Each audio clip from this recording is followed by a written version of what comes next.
Hello everyone, this is Tom Uren. I'm here with another Between Two Nerds episode with the Grugq. G'day mate, how are you? Fine, and yourself? I'm good. This week's episode is brought to you by Airlock Digital, who make whitelisting easy to carry out in your organisation. Particularly important now that AI-powered hackers are running around everywhere. Speaking of which, so this week... That was a smooth segue that you set up right there. Speaking of which, this week there was news that Hugging Face was hacked. That is an American AI adjacent company. It's heavily involved in hosting models and is right. Quite Research central. And stuff. Mm-hmm. And the story is that an OpenAI model that the company was testing, OpenAI was testing, on a cybersecurity evaluation, it had had its safeguards backed off. The OpenAI model hacked its own company infrastructure, got out to the internet, and then hacked Hugging Face in an attempt to find the answers to the cybersecurity evaluation. So that's a passing grade in my book. Yes, you would think so, wouldn't you? Congratulations. And so in the wake of that incident, you messaged me and said, I'm just thinking that cyber is people. Right. So we're going to talk about what that means and whether AI changes that. My first thought was just cyber power and states. But anyway, you kick off. Right. So my argument for cyber is people. There's a lot of stuff where people are like Western aid to Ukraine helped with cybersecurity. And I'm looking at it and it's like, it helped with licenses. It helped with, deferring the costs of cloud computing. It helped with that sort of stuff.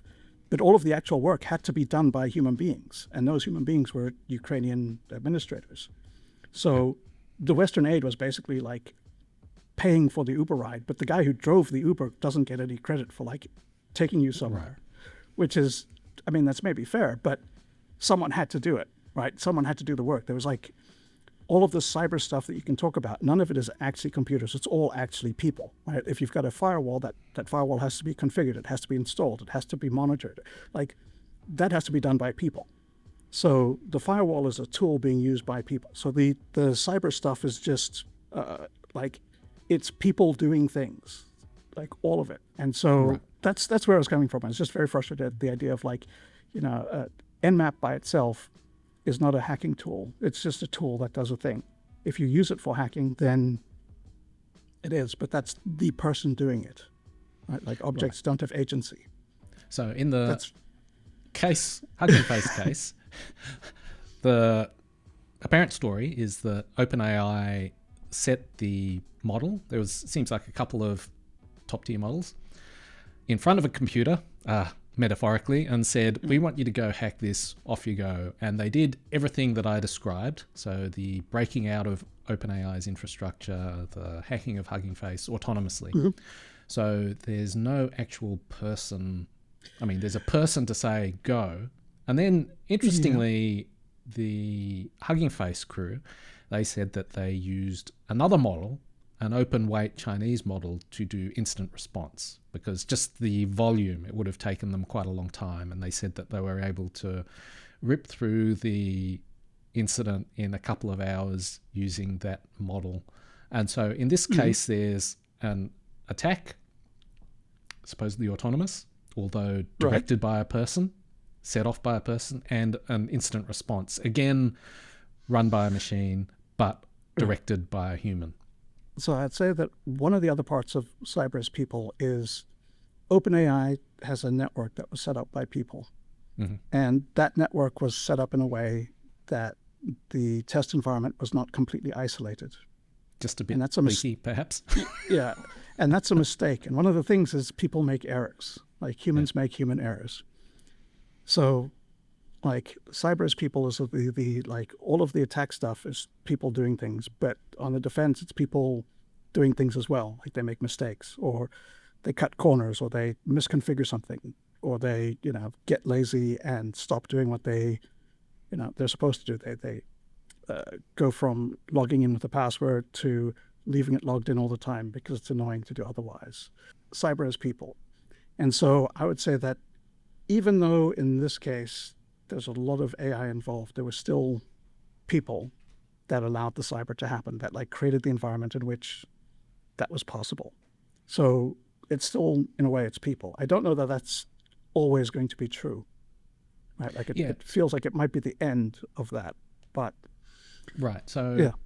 When you sent that to me, Mm-hmm. I had a little bit to think about, and I read it as cyber power is people, and certainly, so not very good at reading, but certainly, or maybe you're not very good at remembering what you said, but certainly like 3 years ago, if you had said cyber power is people, in a state context, I would have said absolutely yes. So I think the reason that we've got some countries that we would consider cyber powers is that they just have the political will to harness a lot of people to go and do cyber operations. So like North Korea, for example, who don't have other things that would, like, you wouldn't look at North Korea where like the lights are not on at night, except in like the capital city. Like you wouldn't look at that and be like, this is a cyber powerhouse. This is where you want to go for like top tier talent. Yes. You look at it and be like, these are subsistence farmers living in the Stone Age, essentially. Yeah, I think that there was a long period where cyber security people were skeptical of North Korea for I think exactly that reason, right? Right. And then now you'll see like multiple change bugs to get access to a thing where they change a JavaScript file for 15 minutes in the right window to capture something, and like they transfer several $1 million from a hardware wallet that wasn't accessible except at that brief window. And, so like they're doing magic level, state level, states level, state tier level at least. Like there's higher level stuff, but they're definitely very capable. Argue that cyber power remains people regardless of AI. I mean, there is a lot of evidence that North Korea is using AI for things like its IT worker schemes, where it uses it to create resumes where North Koreans can get jobs in Western companies and earn an income and perhaps hack them, right? So that is useful. But I still believe that if you took all the AI away from North Korea, they would still be pulling off outrageous hacks, right? Right. Maybe not as quickly or as many, but still. I think it would be the volume that goes down. That's all, right? Like AI doesn't give them a capability that they lack. It just allows them to scale better. That's the way I would interpret it, is that if you want to have cyber, you have to invest in cyber, even if that turns out to be an AI. It's still an expression of state will to have state power. And if you don't have the will, then it doesn't matter what tooling exists. You're still not going to have, like, it's not going to be magically available just because AI can do it. Yes. So another thought or question I had was, does the rise of very powerful AI change the cyber power rankings? And where, maybe you would place the US or China on top. You could argue about that. But again, I don't know that it makes a huge difference. I think that they will each have tools that are quite good for doing things. And I think, as you were saying earlier, just before we started recording, it's that the countries that are investing the sort of resources to have like 1,000 hackers right now, like those are the same people that are investing the resources to have a lot of compute and a lot of to develop frontier models and all that. It's the same people, right? So it's not like suddenly the Sudanese are going to become a cyber power just because all they need is a few NVIDIA chips and access to Hugging Face to download a model. Like, we're not there yet, at least.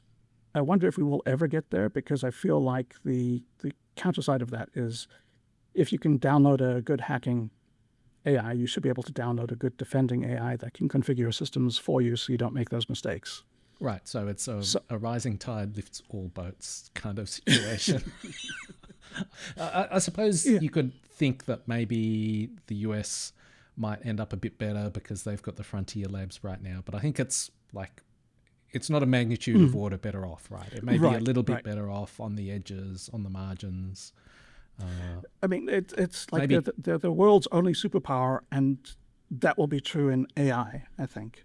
But it right, doesn't necessarily translate into being a magnet, as you were saying. Like, it doesn't mean that they're like magnitudes better right. than other people who have to sort of follow behind on that. Yeah. And maybe the Chinese will be second because they've got their own labs, and then poor old Russia, they'll be living off the dregs of the Chinese. Chinese second-hand AIs. Now, I was Yeah. also thinking about cyber scammers. So the big Right. industrialized, The it's often pig called pig butchering. butchering. Yeah, Yeah. where they, Where they have like compounds yep, even. compounds of people they've lured there on false pretenses, and they kind of like romance scams, crypto investment scams, and these have become massive enterprises. Huge industries. Yeah. And they seem like an example of where cyber is people, because they've become huge because they've been able to harness like tens of thousands or hundreds of thousands of people, right? And get them to work. Yes. But they also seem like a business that AI could really replace a lot of those people. It's ripe for disruption. There's an opportunity for You the know- first agentic AI that does pig butchering scams to go in and really shake things up. You know, I was actually going to say that, but then I thought that might be a bit insensitive, so I'm glad you did it.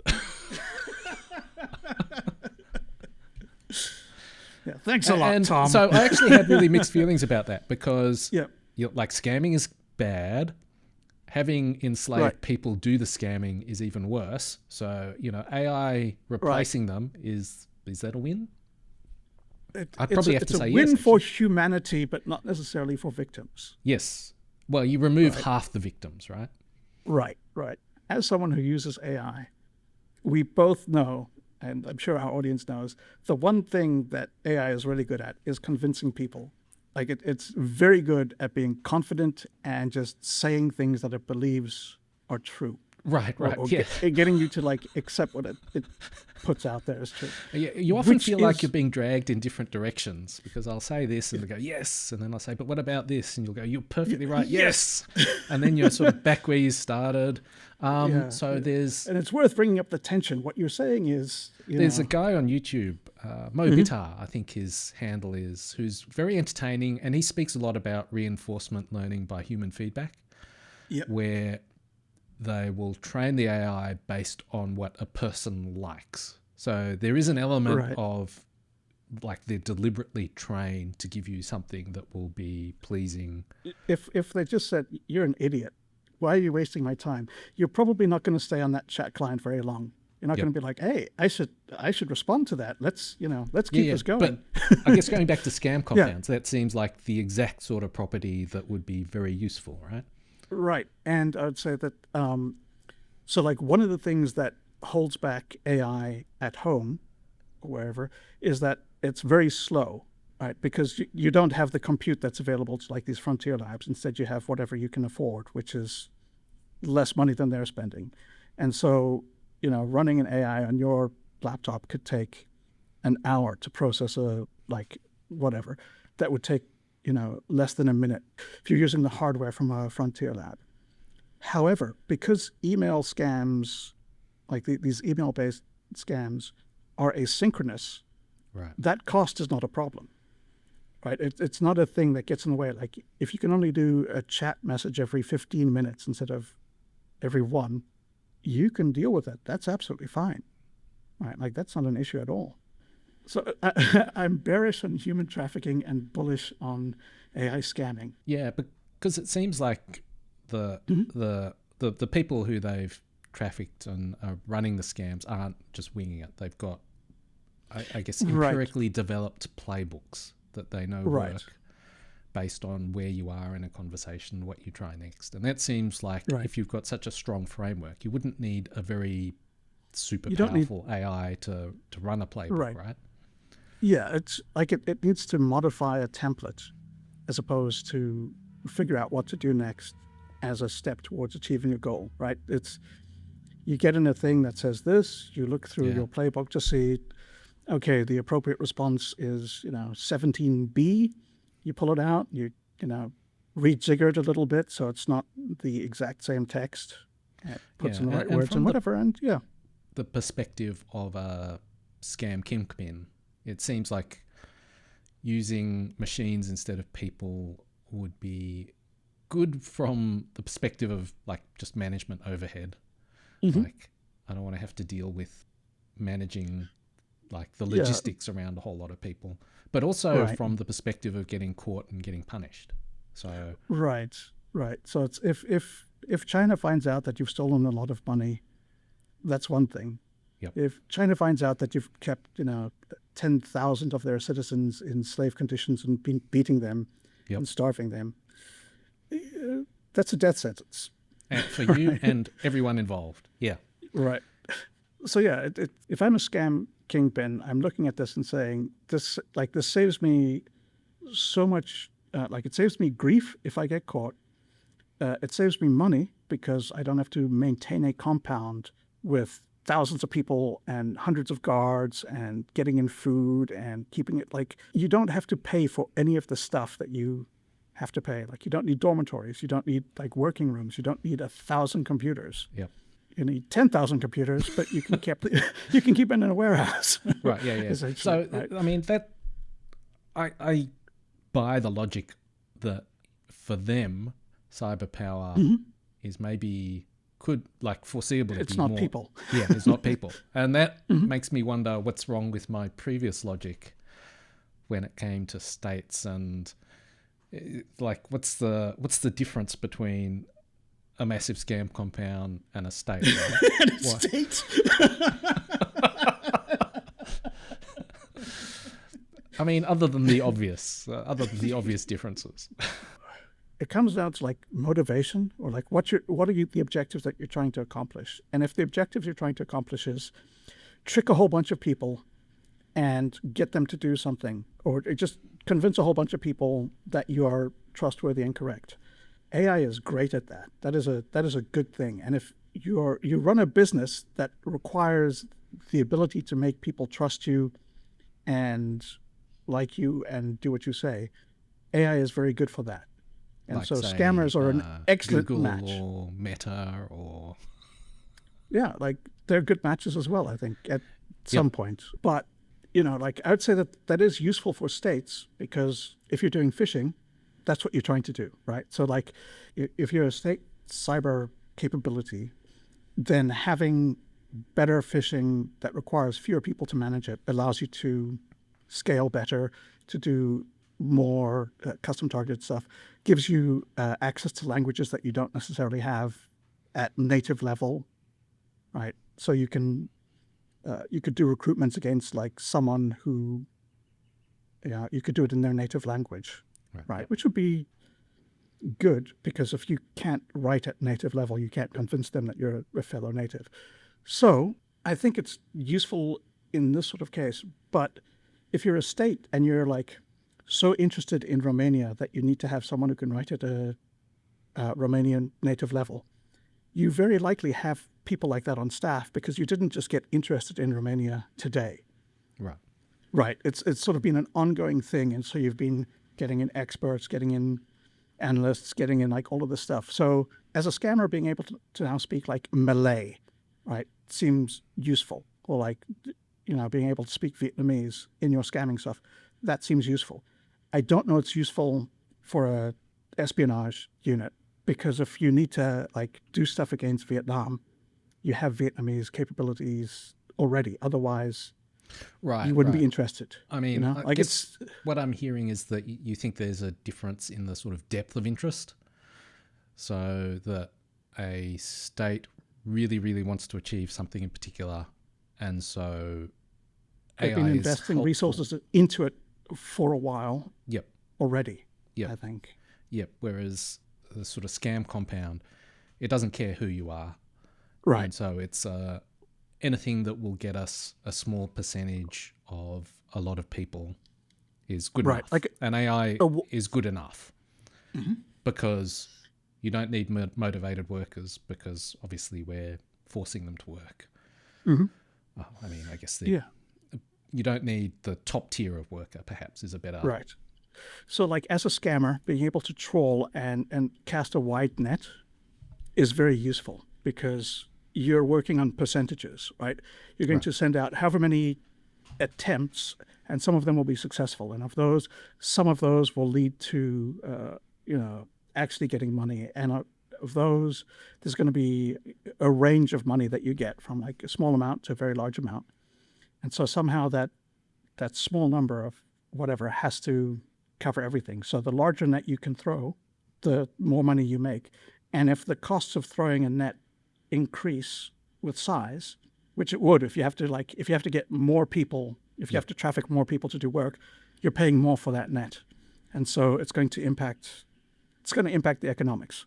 Whereas with AI, I think you get a very large net for a fixed spend, and it gives you a larger net overall.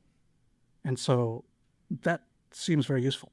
But states are harpoon fishers, right? Like they're not, like a state doesn't need to throw out a very, very wide net and just see what they get, because they don't have the resources to process that. And it's not a thing that they want to do, right? They want to be able to do like these exquisite, important things against people that matter to them, not against, every Joe Schmo out there. Right. So what I'm hearing is that scams, pig butchering, they have a wide net where they don't care about anything in particular, and AI is good enough. It's just particularly well suited to computers where you get people to like you, and it doesn't matter if you screw up all that much for any individual case. It's sort of, law of averages kind of stuff. Whereas with states, the jobs are much more diverse. There's places where AI really helps, also places where it's not that good, and you actually really care about getting it right because it's, an intelligence priority rather than just It's not a side project where you're like making a birdhouse in your garage, and if you screw up putting it together, whatever, you'll just toss it and make another one, right? You'll get it right eventually, and that's fine. Like you like it's not a hobby. Yeah. Right? You're not dicking around. Yeah, that makes sense. Which, I mean, I feel like that's almost why the OpenAI and Hugging Face instance shows why AI cybersecurity would not be good for, offensive cyber by AI is not a good spend right now anyway for a state, because the last thing you want is to get close to a network that you need to be on, tell your AI, solve this problem for me, get on that network. It decides that it's hard to do it directly, so it veers off to the left and hacks a whole bunch of random stuff in some long convoluted path to eventually get to the network. And that's fine to do if that's what you want to do, if that's the pathway you've figured out. It's not fine to do because something autonomously decides, screw it, we'll do this, and raise your risk profile and So raise the opportunity of being discovered. Right. Yep. So I guess in that example, what you're saying is that the open AI models had no concept of risk appetite and had no concept that they were, no idea that they were exceeding that risk appetite. I'm sure OpenAI did not want to write that press release. No one at the organization wanted that. And for OpenAI, that's perhaps it's a hilarious outcome, but for a state when it's hacking, I don't know, Xi Jinping, that's not quite so funny. One of the things that occurred to me, like the first time I saw just the Hugging Face report before OpenAI had figured out it was them, when it was this very, very breathless, there were all of this swarm of AI agents that were doing all of this stuff, and they did all this crazy whatever. And I was looking at it, and I was like, that's really expensive. Who would pay for that? It just that's what didn't make sense to me at the time. It's who would have that much compute that they could spend on Hugging Face? And so the fact that it's a frontier lab with one of their training runs that got away, that actually matches, right? It feels in some ways a great story and also totally unsurprising. And I came across another tweet where Vercel, which is a company that hosts AI models and runs them, Mm-hmm. I think. It was talking about how much it would cost to assess a code base for security vulnerabilities, which I assume is pretty much the same as it would be to Right. do, assess it for security vulnerabilities if you wanted to hack it. And they were talking about for Just a to pick an company, example at random, right? yeah, that using OpenAI's top available model, it would be 6 figures, they said. Mm-hmm. And so for a state, that seems like, oh yeah, that's something that is totally feasible. Yeah. And especially if we were going to, it was some underpinning software, we could amortize that over many different hacks, right?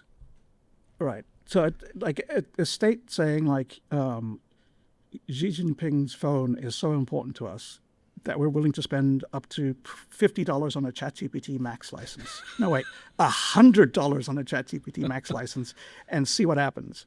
Right? Like that's just not the case, right? They have like they get budget that they invest to do these things, and so that sort of cost is just a cost of doing business that you would accept. Right? Yeah, Like I a suspect, six-figure price tag is just that's what it costs to do this, to use this tool. We've determined this is the right tool for the job. That's what we have to pay. Like it's like you have to justify it and someone has to approve it, but it's not like we don't have that money. We can't do this. It's a different set of problems as opposed to just like I don't have $100,000 to spend on yeah. auditing software. Well, I feel that is actually the thing, that like if it comes down to a narrow set of tasks, there are some things that cyber is very good at. And I can envisage cyber being very good at both breaking into and defending networks because they're concrete tasks, there are yes/no answers. You can know if you've patched something and know if you've not. You can, you haven't. Right. You can if you're write counting test the number of cases. computers you have, there is a finite number of computers that you have. Like asset management is a thing that you can do because there's a quantifiable solution. Like there's a quantifiable answer of like the number of assets that you do have. Yeah.